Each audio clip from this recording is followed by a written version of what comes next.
It was a quiet night in late October. Maya was patrolling the empty streets of a small Texas town. The air carried a heavy, eerie stillness as the early morning hours approached. But that night, at around 2:15 a.m., the radio crackled to life. Maya received a call. Maya picked up the radio, and a woman's voice came through on the other end. Police, please. I think there's someone in my house. Maya could hear the woman's frantic, shallow breathing.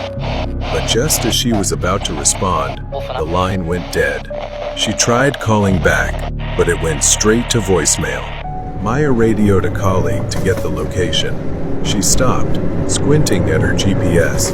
It was just a few blocks away, near the town's edge. Something about the woman's voice unsettled her, so she decided to check it out.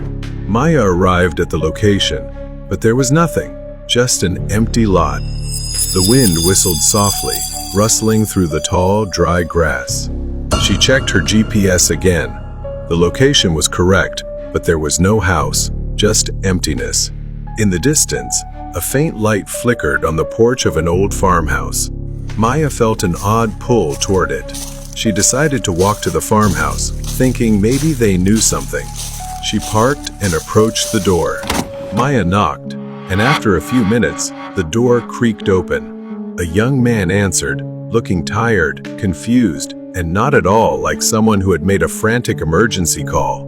"Can I help you, officer?" he asked, squinting at Maya through the dim porch light. She explained the call, asking if he had seen or heard anything unusual. He shook his head, confusion plain on his face. She asked if he knew anyone else living nearby. The man slowly shook his head. "No, there haven't been any houses for miles." Maya thanked him and returned to her car, a deep unease settling in her stomach. Maya checked her radio again and tried calling the number one more time, but it still went straight to voicemail. She decided to head back to the station, but as Maya turned the key in the ignition, something caught her eye in the rearview mirror. Someone was sitting in the backseat. She could only see a faint silhouette, a hunched figure barely visible in the darkness. Maya's heart pounded as she tried to stay calm, reaching for her radio to call for backup. But before she could, a sharp blow struck the back of her head. Pain exploded. Her vision and everything around her faded into darkness. Maya woke up groggy, her head throbbing. Her hands were tied, and the air smelled of damp wood and rust. A single light bulb swung overhead, casting long, jagged shadows. Then, Maya saw her. It was her colleague, Jeff. Her face twisted into a manic grin, her eyes gleaming with cruelty. You didn't expect to see me, did you?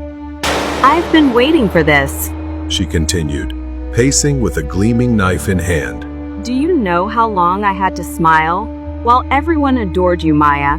While I was stuck dealing with scraps, she lunged, pressing the blade close to Maya's face, taunting her about always being so calm. She wanted to see just how calm Maya would stay now. The cuts weren't deep, but they stung. Blood trickled down Maya's skin as Jeff mocked her, savoring every moment. Maya waited, biding her time. Jeff's grip on the knife loosened slightly as she got lost in her own rage. When she leaned in too close, Maya struck. She kicked Jeff's shin with all her strength, making her stumble. Maya's hands were still tied, but she used her shoulder to slam Jeff into the wall. The knife clattered to the floor. Jeff was dazed, giving Maya just enough time to grab it. I feel sorry for you, Jeff. Then, Maya bolted.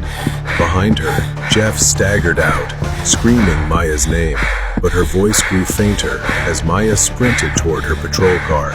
Maya stumbled into the police station, covered in blood but alive. Her colleagues rushed toward her, their faces a mix of shock and concern. Maya told them everything. Jeff was arrested. She sat calmly, as if nothing had happened, but her eyes still carried pure malice.